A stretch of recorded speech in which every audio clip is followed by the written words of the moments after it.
Good afternoon, everybody, and welcome to the third season of Perspectives on Sustainable Development. I'm your host, Chris Whitehead, and it's been an eventful few months since we last spoke. I'm teaching at Rutgers now and loving it. We have 40 students in the course, so very, very excited about that. My consulting business is going very, very well, and there have been a lot of changes at the federal level, largely along the same trajectory of last year. Many I don't agree with, but again, as you guys obviously know, I try to keep this as objective down the middle as I possibly can. There's a lot that needs to be discussed, frankly, and over the last 8 years or so, a lot of my work has gone from strictly air quality and renewables to social impacts and climate change and environmental justice and climate justice, and just being sure that we are giving everyone an equitable chance here, frankly, and doing what we can to avoid environmental and public health impacts that don't absolutely have to be there. And frankly, we still have a lot of room to go on that front. And as I alluded to before, very, very recently, the endangerment finding was repealed. And we'll speak about this in depth, but the endangerment finding allows, or I should say, allowed the federal government to regulate carbon dioxide emissions, which of course is one of the main contributors to global warming. And it's only been around for a relatively small number of years, but has been hugely impactful in that time. And just because this ruling came through doesn't mean the data changed. The drivers for all of this are still there. The impacts are still there, and unfortunately are going to get worse. And especially so if we don't take smart steps to address the current issues. So without any, I'm going to stop there. And without any further ado, I'm just going to tell you I'm very fortunate today to be joined by two thought leaders in the field, experts, teachers, and just, I'll say, clarion voices on these topics. In no specific order, we have Mike Gerrard from Columbia and Dr. Alexa White. If you can both come on video and sound, please. I do very, very short intros on purpose because I think it's better coming from the person itself. So Dr. White, if you can give us maybe 2 3 minutes, um, high level bio background stuff and how you decided to go into climate change work. Yeah, currently I live at the intersection of science and policy. My training is in ecology and evolutionary biology. I received my PhD from the University of Michigan about a year ago. And during my time at the University of Michigan, I did a lot of work related to climate justice as it relates to the international sphere. So a lot of United Nations work. Um, my work now leans more into environmental justice policy work. And a lot of the advocacy items that I do are related to communities, figuring out what they can enforce, how they can speak to different agencies, what polluters are actually doing, and making them admit that.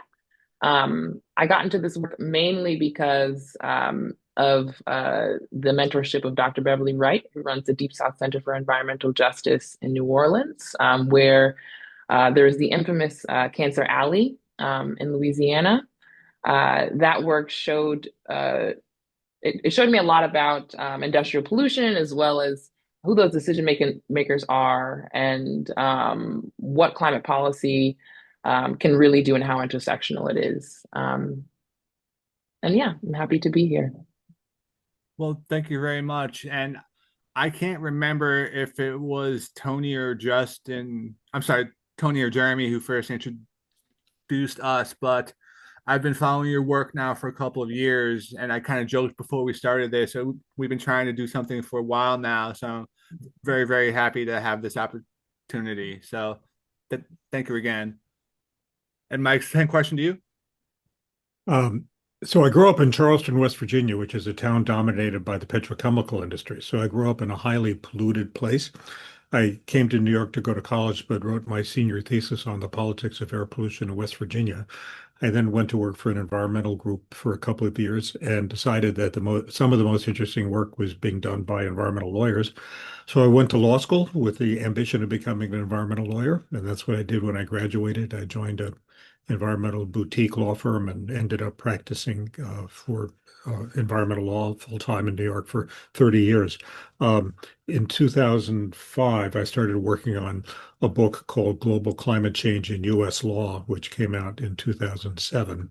And in doing that, I became much more concerned about climate change and decided to look for a way to really devote myself to that. And in 2009, I was able to join the faculty at Columbia Law School to teach environmental law, energy regulation, and climate change law. And I founded and now direct the Sabin Center for Climate Change Law. So I devote most of my time to climate change law issues. Fantastic. And I think I spoke at one of the conferences at the Savings Center going back a few years ago, and a very good friend of mine, Yvonne Norman, works with you guys and says nothing but the best thing. So that's a little shout out to her, I suppose. um, I think Mike, we're gonna start actually with you, and I know you just got off another webinar on this topic about a half an hour ago now, but can you give us a high level overview of what the endangerment finding is and why it is as important as I was alluding to before? So the Clean Air Act says that EPA needs to regulate emissions of pollutants from motor vehicles if it finds that they cause an endangerment to public health and welfare. Um, in 2007, the Supreme Court, in a landmark decision called Massachusetts versus EPA, said that applies to greenhouse gas emissions. And in 2009, under President Obama, EPA issued this endangerment finding. It's the legal basis for all of EPA use of the Clean Air Act to regulate greenhouse gases. Um, a couple of weeks ago, President Trump and EPA Administrator Zeldin announced that they were revoking the endangerment finding. The lawsuits immediately started, and there will be more of them. But that, in a nutshell, is what it's about. Yeah, and something this big obviously was going to be challenged in court, so that's not going to be unexpected. But Dr. White, you want to talk a little bit about your initial reactions when you heard the news?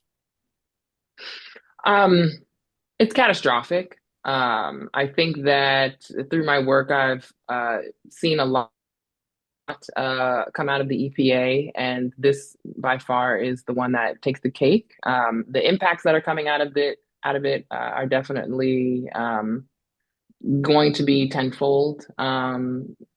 Economic justice impacts, climate and environmental justice impacts, civil rights impacts. We can expect um, a lot of voting rights impacts, even as we see the increase in the number of climate disasters. We can see suppression of participation, community trust in and legitimacy in the EPA, as well as other agencies in the government. The different state level responses. Hopefully, there will be coordination, but there's definitely a lot of inequality across the regions, and the impacts will be widespread. Um, Yeah, I obviously agree with a lot of that, but part of what I questioned, I guess, devil's advocate a bit, a lot of larger industry, the ones who, I'm not sure how to phrase this, climate change has been, I don't want to say baked into planning by large companies in this country, but the topic is nothing new, and things like emission controls are in place. There are steps being taken already. Is it, I guess, naive to think that a company who has been doing this for a while and has been trying to comply is going to all of a sudden just say, okay, we can just throw our hands up. We don't have to worry about this stuff anymore. It's not like they're going to pull out their NOx rubbers or things like that. The, I'm kind of rambling here, but I'm more concerned about this opening up types of fuels that would otherwise be gone. Coal, as an example, I think is going to be on the way out over time. Now, is this trying to prop up coal? I know that's a long-winded question, but I think you know what I'm asking. Trump is Uh, taking, I'm sorry, go ahead. no, Go you ahead. can go. Trump is taking a lot of actions to prop up coal. He's forcing a lot of coal plants that wanted to shut down because they were uneconomical Yeah, to stay open. He's telling the Defense Department it has to buy a lot of electricity from coal. But that's apart from the endangerment finding. The endangerment finding would block Trump from an EPA from adopting regulations they weren't going to adopt anyway.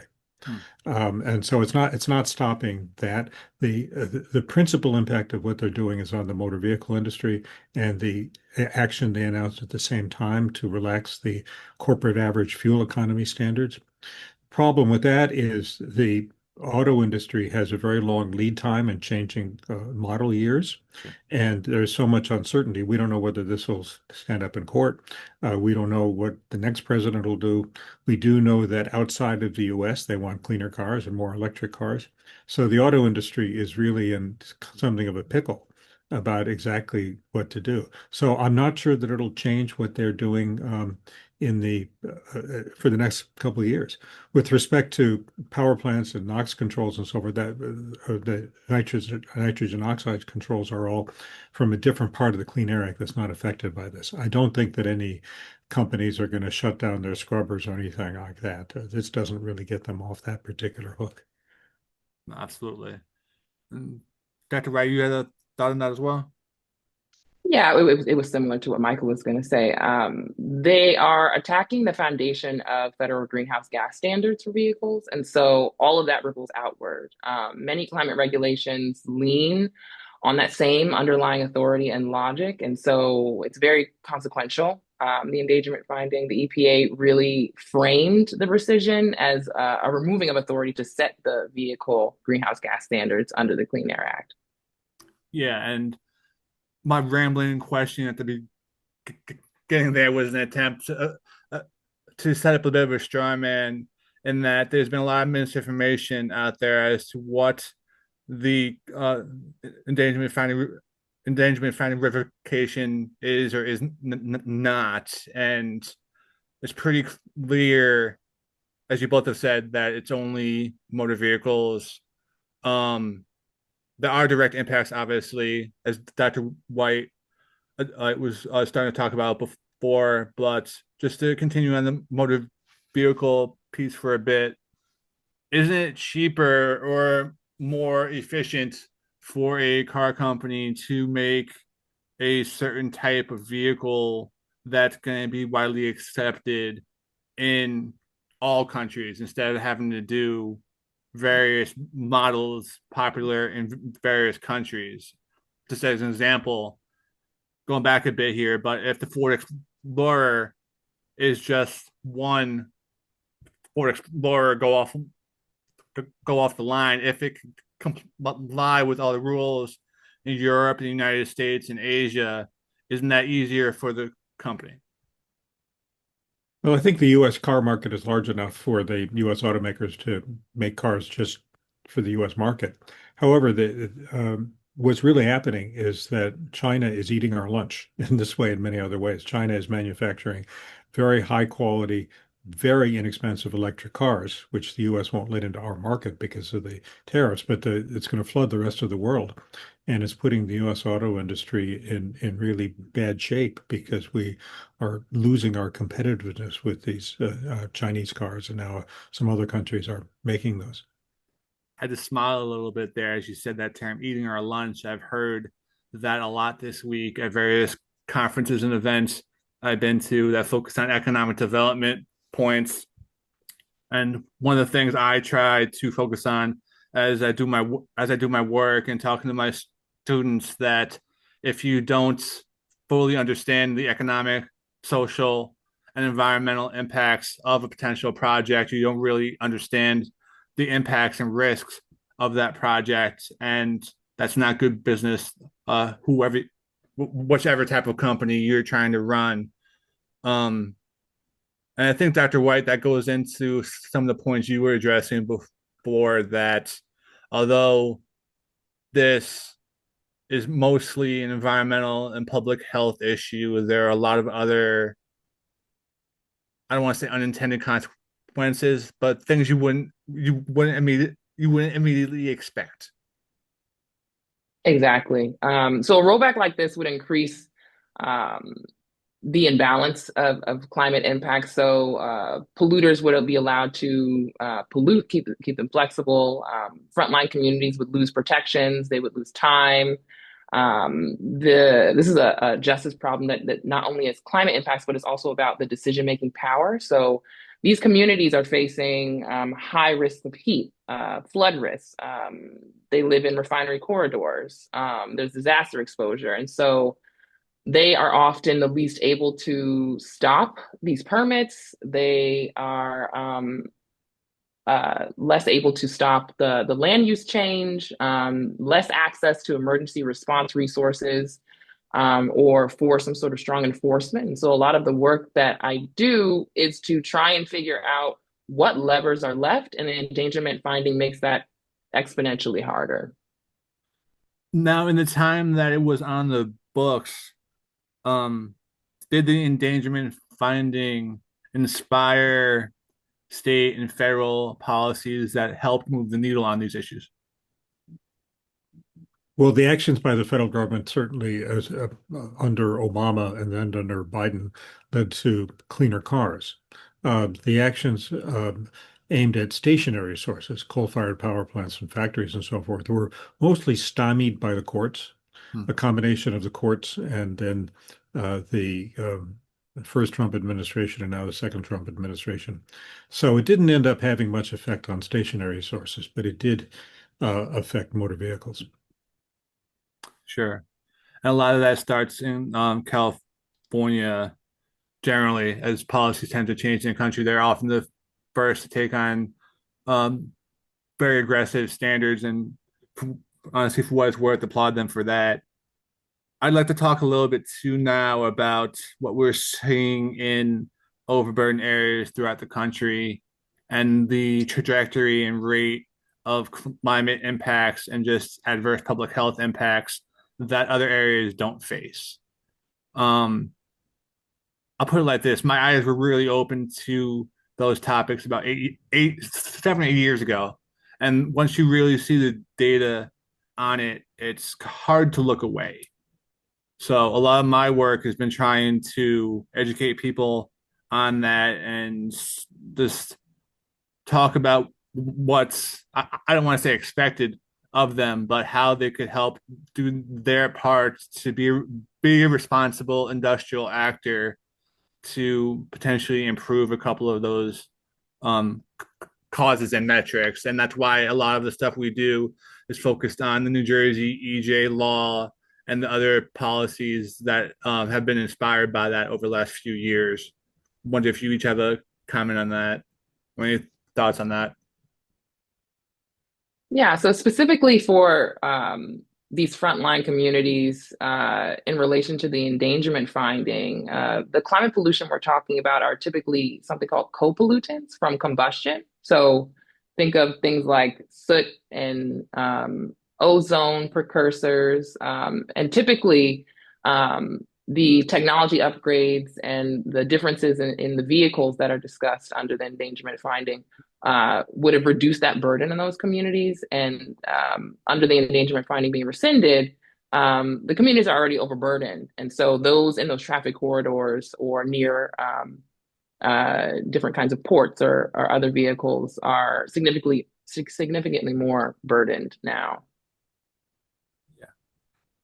And as Dr. White said, these are communities that are also burdened by the physical impacts of climate change, greater heat and flooding and pollution and many of the other negative impacts. And these communities often don't have the same resources to be resilient, to build stronger houses. We're seeing in some places the phenomenon of climate gentrification, where you have, for instance, areas along the shore in places like Miami that used to be the most expensive areas, but now they're flooding. And so some of the more affluent people are moving into neighborhoods that were primarily lower income, and the lower income people are being pushed out by higher rents. So that's another phenomenon that's happening. Yeah, I think that's a really important point. Um, and gentrification and zoning has been a big driver of this for decades, frankly. But if you look, going back to my example before, just at the various state screening models for EJ communities in this country, the number that are along major highways or coasts is staggering. And there are obvious reasons for that. But then also, at, kind of to what Dr. White, I think, was talking about before, if you're that close to major intersections and major highways, you're gonna be breathing in more particulate than if you were not. It's pretty easy, pretty straightforward. But then that also comes, unfortunately, also with higher levels of things like cardiac and pulmonary issues that again are not just going away. So in this environment where the federal government is so anti any of this, and obviously the endangerment findings situation, what possible areas for hope or progress over the next couple of years do you both envision? Well, I'll say that the states still have a lot of power, except with respect to motor vehicles, where there's a certain amount of preemption. For most other things, states are free to adopt stronger environmental standards than the federal government. They can do that for air pollution. They can do it for wetlands. They can do it for lots of other areas. And so in many states, we are seeing stronger standards than the federal government has. And I think that's one very important area of pushback. And localities have a lot of influence there. Localities, affect the nature of the transportation systems within them, the factory mix, the residential zoning, many other issues that are very crucial here. And to add on to that, uh, the goal is to make the rollbacks costly, slow, hopefully reversible while still delivering some kind of real protections locally. And so one of the lanes that I've been thinking about, Michael mentioned state action, but another is also litigation and procedural accountability. We already know that that's already underway. And third would be local power, municipality. So think about zoning, permitting fights, emergency planning responses, community monitoring, and then just general public pressure. Um, I guess a fourth one would also be narrative and information, which is essentially what we're practicing right now. Confusion is a tool the administration has been using quite frequently. And if people don't really understand what's changed, then they can't really defend themselves. Sure, definitely that makes sense. And a large part of this discussion, whether it's EJ policy or climate policy, I obviously don't want to speak for anybody, but what I've heard again and again is that they want to have some type of autonomy here. They want to have a say in what's going on in their areas and be able to make choices that impact their communities. And that's something that has been lacking for quite some time. Um, do you think, or has the endangerment finding revocation affected that?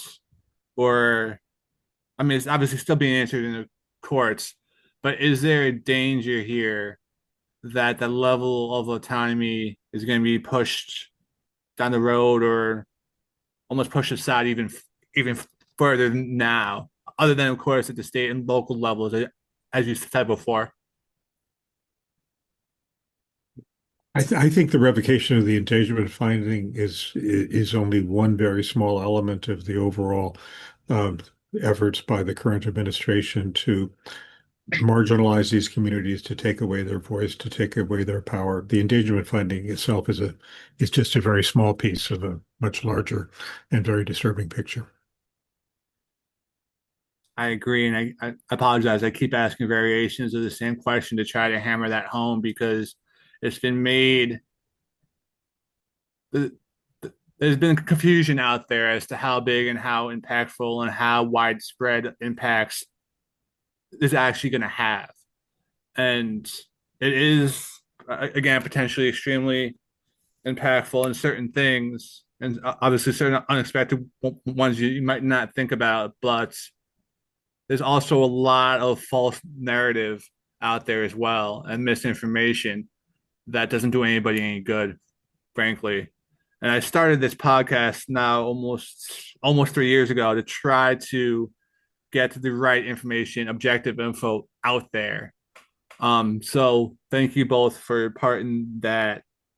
But going back to the climate impacts and climate justice focus of this for a bit, it's kind of a challenging question, but is there an individual climate impact that you're most worried about for overburdened areas? And I'll just say for me, it's heat. It's a very, very large, difficult issue, the urban heat island effect. Um, I don't know if you guys have any thoughts on that.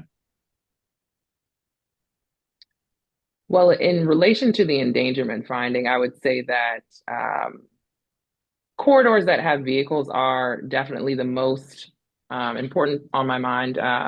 The land use change and the emergency response are also important areas. I think that um, a lot of the work around emissions tends to focus on kind of like calculating and understanding what's being emitted, but those results and health impacts are often asthma and respiratory issues or cardiovascular issues. And so we have to think about how our health system will be overburdened with that. And if they're able to respond in ways where people won't essentially die. So I'm most concerned about if emergency responders will be able to handle an increase in the number of victims. That's a good point. Although the revocation of the endangerment finding can have a short-term impact on greenhouse gas emissions, it takes a long time to have an effect actually on temperatures or sea level rise or anything like that. The temperatures that we're dealing with now and the sea level rise are the result of the cumulative emissions over more than a century, and it will take a long time for changes in U.S. emissions to have an effect on those things. So there's no question there's a disproportionate impact, and this will make it worse. But the endangerment finding doesn't, it's not like we're immediately going to have hotter cities.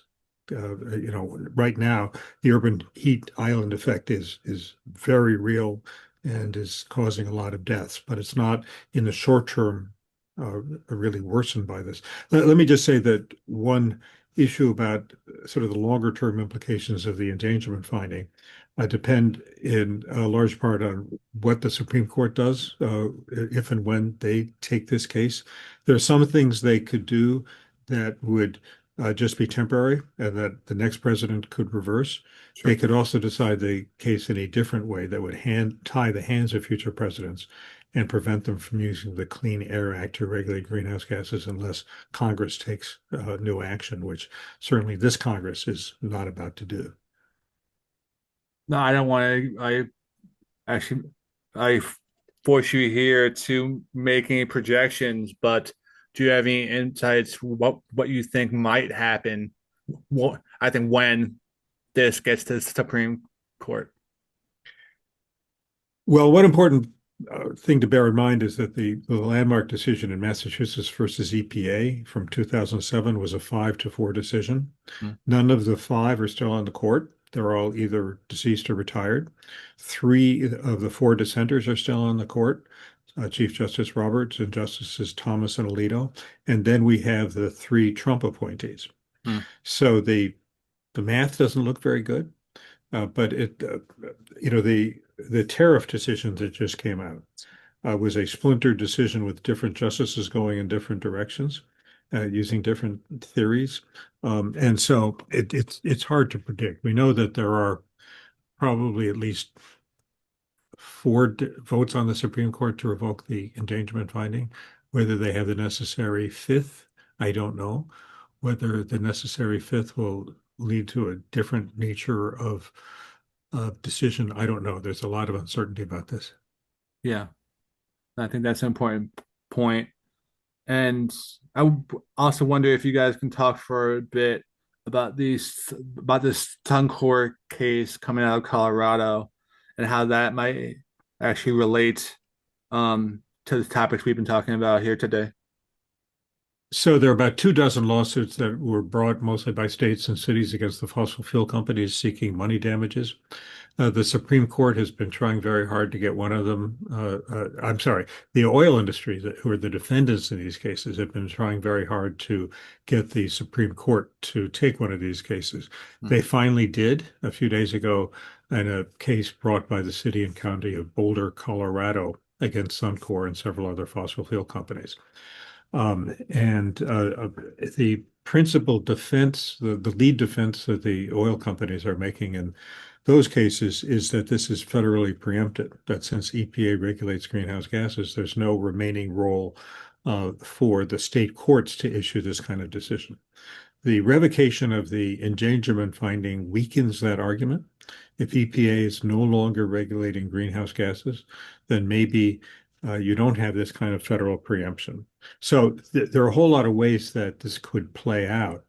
And we don't know how the Suncor case will play out when it gets to when the Supreme Court finally decides it. But this is just adding to the uncertainty in this whole area and to the difficulties that U.S. businesses have in figuring out what's the legal world going to look like in a few years. There's so many variables.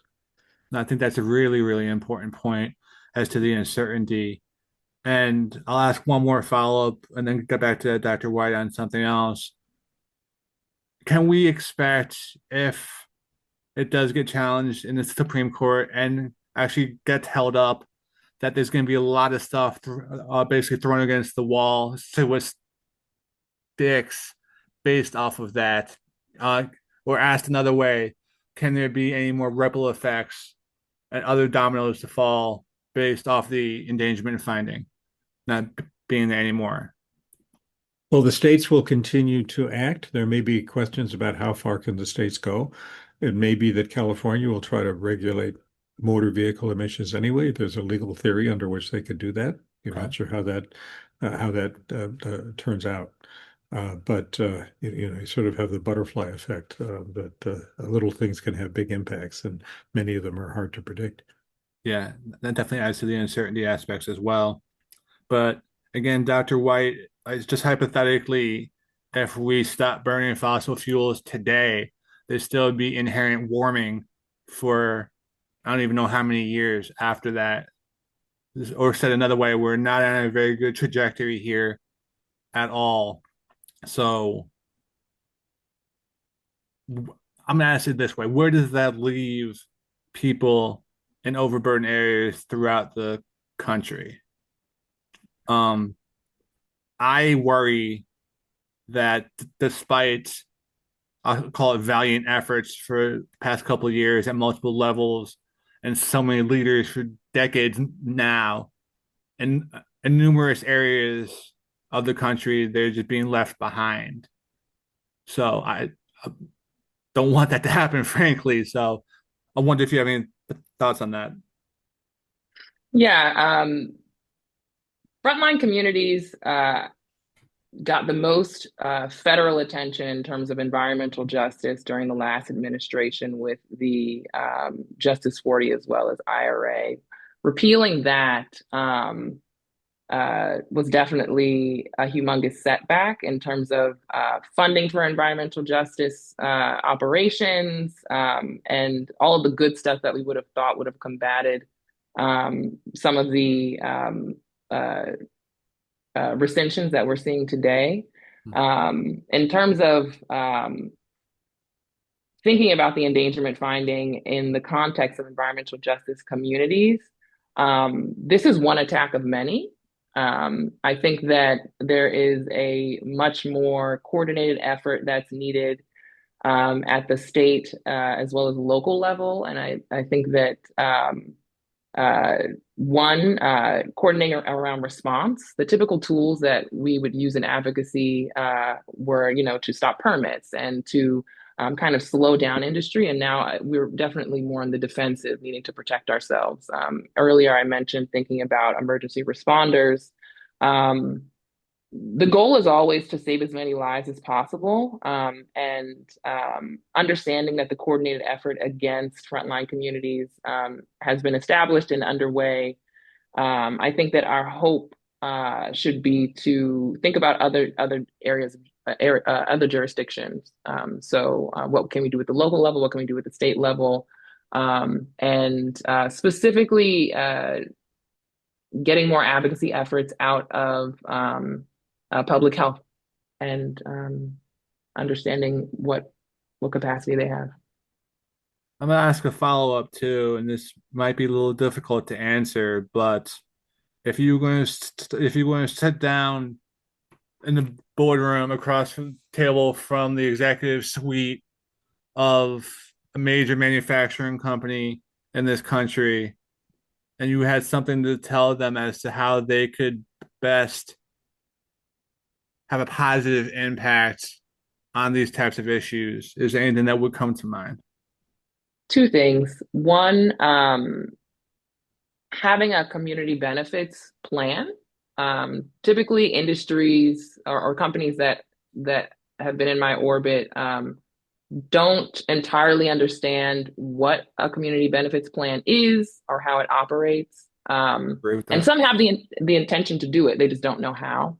And then two, there aren't that many companies that I've seen who have increased the number of sustainability positions within those companies. So I'm talking about chief sustainability officers and those of the like. And then even if they do have it, it's really not embedded in their system. So I think that a more embedded sustainability framework within these companies would be best. Yeah. And part of that, I think, too, that I've seen over the last year or so, I've been half jokingly calling it verbal gymnastics, where, like, because of I'll just go ahead and say it, federal crackdown on a lot of these topics, companies don't feel like they can say environmental justice anymore. They could say diversity anymore, or climate change anymore. It's almost like they did a control F on other files and changed it to something else. Does that set this back at all, or is it a larger issue of as long as the core programs and drivers are still going, call it whatever you want? Absolutely. Language shapes reality. So being scared of saying the thing that defines something that all of us understand is important in order to operationalize. Environmental justice means something very specific. Sustainability means something very specific. And to erase those things means to make it harder to operate. I do think that we can move forward without those terms, but again, language shapes reality, and it's very hard to speak about communities. It's very hard to protect communities that you can't speak about. Yeah. I agree with that. And a related phenomenon is what's been called green hushing. A lot of companies are no longer willing to talk about what they're doing on climate change or other environmental issues. I think one thing that's very important for companies to remember is that notwithstanding all the noise we hear, renewable energy, especially solar and batteries, really are getting much less expensive. And in the long term and even in the medium term, it's much cheaper to go that way than with fossil fuels. Certainly, that's also the case with vehicles. Although buying an electric vehicle up front may cost a little bit more, after you've driven it a certain number of miles, it's cheaper because you're not buying gasoline. Per mile, it's a whole lot cheaper to buy kilowatts than gallons of gasoline. And so rational economic decision making by these companies, wholly apart from how they feel about climate change, would suggest that they really ought to be moving to clean energy sources, which are ultimately going to be a whole lot less expensive. But devil's advocate on that one, Mike, aren't a lot of components still under supply chain constraints that if, say, hypothetically, a company needed power 8 months from now, they're not going to be getting a turbine in 8 months. So doesn't that limit what's going to be available to them? Or I guess do things like solar panels and those types of projects have the same constraints, actually limiting choice? Well, by far the fastest way to have gigawatt scale electricity now is through wind and solar. That's much faster. There's, as you suggest, there's a supply chain on natural gas turbines. They may not be available till 2050. So the fastest way would be to build large scale wind and solar. And of course, Trump is trying to shut that down. Yeah. So he's going in exactly the opposite direction. He's somehow simultaneously trying to have a lot more data centers with their enormous energy demand and lower prices and get rid of renewables. You can't do all three at once. Probably can't even do two of them at once. But the way that they're moving is directly counter to a lot of their stated objectives. Yeah. And on the data centers point, um, they're going up frankly everywhere. And there's a lot of proposed projects, but there's also doubt as to how many are going to be built. But the funding is absurd. Just numbers I frankly haven't seen, or at minimum, definitely in a while on any type of project. But isn't there also a concern that these are getting built, as with a lot of projects over time, frankly, on the cheapest available land with the readily available power source, oftentimes still impacting the same EJ communities we've been talking about thus far? Absolutely. The data center issue is an entirely other beast. There are um, uh, a lot of my attention has been placed in Michigan in particular. There are about, I think, over 20 different data centers that are projected to be built, particularly in areas of color in that state alone. It is also very wed to the issues on utilities and power bills and affordability. And that in and of itself is a issue of environmental justice in terms of land use, environmental justice in terms of utilities and how they are uh, increasing the prices of people's energy bills. And in relation to the general onslaught from the administration, it's clear they have a lot of support. I'm not as sure about the funding mechanisms behind them, but the proposed locations are continuing to be contested today. And as Dr. White said, a big issue is who pays for these. It ought to be the data centers that pay. In a lot of places, it's everybody else. It's all the consumers. And so a number of states are stepping up and changing the way that data centers and the electricity that they need, the added power lines and power plants that's paid for. And that's one very important move. Well, Absolutely. notwithstanding that, a big issue is that a lot of the tech companies want clean electricity. But if they're not building that clean electricity themselves, they're basically sucking up what else was made, the otherwise existing wind and solar, which should go to shutting down coal plants. But instead of shutting down coal plants, we're powering these data centers, and we know who is most exposed to the pollution from the coal plants and the other dirty industry. No, I absolutely agree with that.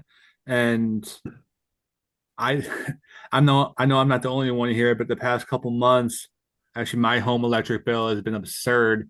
And that's before a lot of this stuff has even really been baked into the system. So if you don't have those types of safeguards in place, I kind of shudder to think what my bill could be, I don't know, 10 months from now, a year from now, if you aren't very, very, very careful about all of this.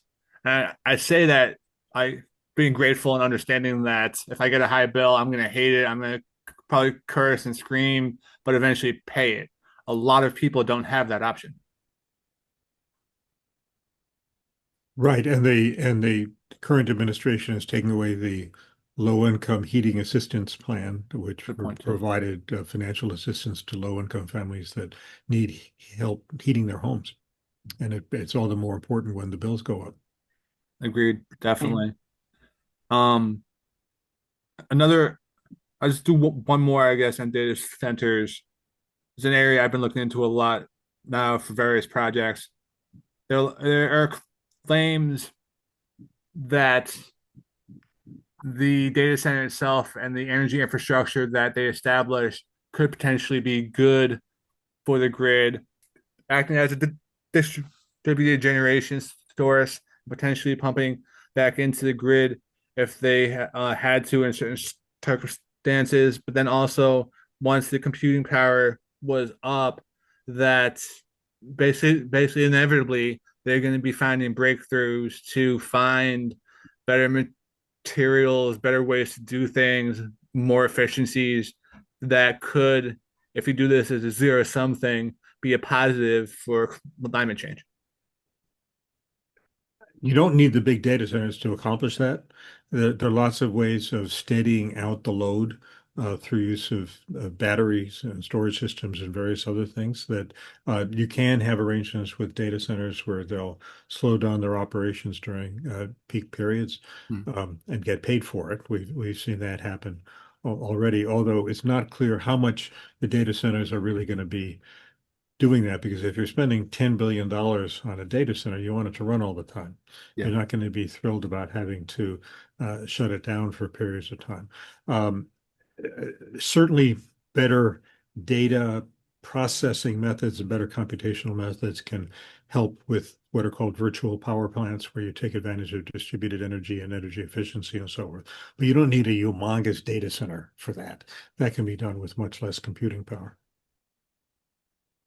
Another false narrative that comes to mind is around the amount of water that's necessary for these data centers to run. Essentially, they're these kind of behemoths that require a lot of cooling, and Yeah. cooling typically requires a lot of water, which we've seen particularly in a lot of the studies in Mexico, where there have been data centers for a few years now. The local communities lose their ability to have a sufficient amount of drinking water as a result, and so the data center narratives that are floating around, they're all not true, but again, the only way we can fact check them would be to have some sort of independent verification process, which is very hard to come by. No, absolutely. And you have to just sign a full you have to sign a full non-disclosure agreement before even going on any of these projects or even taking a tour. So ground truthing the information is tough. But a couple of us at Rutgers are trying to take this on and do a real social baseline analysis for what the impacts of data centers are going to be. And we're going to be using Virginia, actually, I should say Northern Virginia, as a little bit of a case study to try to get the objective information out there and hopefully inform policy a little bit. But I say that and go into that knowing it's not going to be an easy project on many levels because a lot of the same reasons you were talking about there, Alexa. Um, Absolutely. so so we're starting to come up on time a little bit, and I want to save time for the last question. So before we get to that, want to give you both time here if you had any final thoughts as to the issues we've been talking about or anything else you'd like to mention that we haven't gotten to just yet. Well, I'll say the one thing that this highlights is the importance of electoral politics, Mm. that we're in this situation because a lot of people stayed home or were persuaded by false information that was put out there. So the midterm elections that are coming up in November will determine who controls the House and the Senate, and that will have a major impact on what happens for the next 2 years. And then obviously in 2 years, there's a presidential election. So I think it's important that people become very active and vote and persuade your friends to vote and don't try not to be deterred by all of the efforts for at election suppression, which are certainly going to be attempted, which I think is going to be another major issue. And I think there's a real danger of people being distracted by, for instance, third-party candidates that can take away the vote or other kinds of problems. Interesting. I agree with I was gonna say I agree with Michael. I think I'm just reiterating what I was talking about earlier. The elections are the way forward. The state action as well as local power and state and local elections are just as important. The ways that electeds kind of come to be at the federal level are through these municipal and state jurisdictions. A significant amount of different levers are available to use at these levels. Again, thinking about zoning, thinking about permitting fights. We were just talking about data centers, and there's a lot of confusion around exactly what is going on. There's an onslaught of attacks, including the endangerment finding, and again, I think that confusion is a tool, but paying attention to what's happening right around you and those elections at the state and local level, I think, are most important if we're thinking about how to respond to these attacks. A follow up on that, actually, Dr. White. I've noticed over the last year or so, there's a lot of environmental heavyweights going up to Michigan and interesting work being done in the state. You want to talk a little bit about that actually briefly? And is there anything you're most proud of? Yeah, in Michigan, actually, there are four ballot initiatives that are happening across the state, all coordinating generally against this um, attack on the environment as well as democracy. And they are in a coordinated effort, particularly to show that there are other ways to engage in politics outside of typical elections. So, a ballot initiative is a group will propose something to be on the ballot. So during the midterms, and we then have to get enough signatures to have it there and then vote on it. And I think that there are just a lot of political levers that haven't been used. These in Michigan are of interest. The one that I'm most involved in is called Michiganders for Money Out of Politics, which came out of an issue with Michigan rate case hikes. DTE and consumer energy are the predominant energy resources in Michigan. And there's always been an issue with increasing rate hikes without consulting the community. And it was found out that they were getting paid off, they were paying off the commission that controls the rate hikes. And so what was born out of that was MMOT, Michiganders for Money Out of Politics, and the ballot initiative. And through that work, I think that it's just good to see that everything's connected. Each piece may come off as confusing, but everything is intersectional, and there are other ways to engage in combating these issues outside of the typical elections we see on TV. I think that's a great segue to the final question I'm going to have for both of you. Mike, I alluded to this before, I think a little bit, but the largest demographic historically of folks who listen to this podcast around the world is young people, high school, college. I get notes from grad school students interested in these topics and looking to potentially get jobs in them or ideally actually make a positive impact. I know you obviously teach and I also work with kids regularly. I keep calling them kids. I shouldn't do that. Students regularly. Sorry about that. If there's any advice or thoughts you would have to say to actually directly to them. So in the first place, remember that this is a marathon, not a sprint. We're going to be fighting climate change for a very long time. I've been specifically focused on climate change for 20 years and environmental law for a lot longer than that. For the rest of your lives, there will be need to fight against climate change. And I think one very important part is to find what is the area that you really need, that you really enjoy and are good at, because the fight against climate change needs lawyers and doctors and engineers and architects and economists and journalists and people from all different areas. So I think the important thing is to find what is it you would like to do, because whatever it is you'd like to do, there's likely to be a climate angle to it. And bear in mind that you may be doing this a long time, so make sure it's something that you like doing. Absolutely agree with that. I've heard variations of that from a lot of people in my family, and I think there's also a famous line, right? If you find something you really love and you can do it every day for a job, is that actually work? Right. I'm probably mixing that up a little bit, but you have any thoughts on that as well, Alexa? Yeah, piggybacking off of what Michael said, also having recently been in school, there's coursework and then there are kind of campaigns and all the things that we're talking about. And I think that it's very um, uh, that connection is often lost. Um, there are many ways that students can get involved in policy writing and data mapping and community organizing and legal research that don't have to always require a whole lot of external effort outside of coursework. The people who make the decisions and issue these permits and write these rules are much more available to you than you think. And climate work is not always about being right. It's most of the time just about being as effective as you can. We kind of know exactly the state of climate change. The question is getting convincing people to act on it.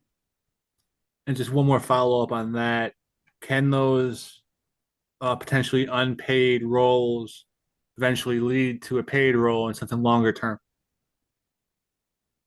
Absolutely. I did not think I was going to be doing this job mainly because when I entered undergrad, I just didn't know it existed. But there are plenty of different creative as well as uh, integrated roles that are within the space. I think that just um, understanding that all skills are needed to make this movement effective is a really helpful way to think about it. Yeah, I mean, when I was in law school, I spent a lot of my time as a volunteer participating in a campaign against a proposed interstate highway in New York that would have had a very negative effect. But through that, I got to know the lawyers who were litigating against the highway, and they hired me when I graduated. So that's a very common kind of situation. That's a great point, I think, because again, we hear from young people a lot who are frankly scared to go out into the workforce right now, who are interested in these topics, but don't necessarily know how to find a job in them, or potentially have heard horror stories about people laid off in the federal government 18 months ago who are still looking for jobs. And I understand where I could definitely understand how that could be a daunting thing to walk into, but I think it's an important point that if you find something you really, really like doing, that there are avenues for you. Well, on that hopeful note, I just want to say again, thank you both very, very much. I've enjoyed the chat, and thank you everyone who's been listening here today. Our next episode will be Daniel Gonzalez and Carlos Losell, who speak about how climate change is impacting immigration, and how it's actually a very important climate issue that doesn't get talked about enough. So with that, I'm going to sign off for today. And if you could both stay on for just a minute after I push this button. Thank you very much.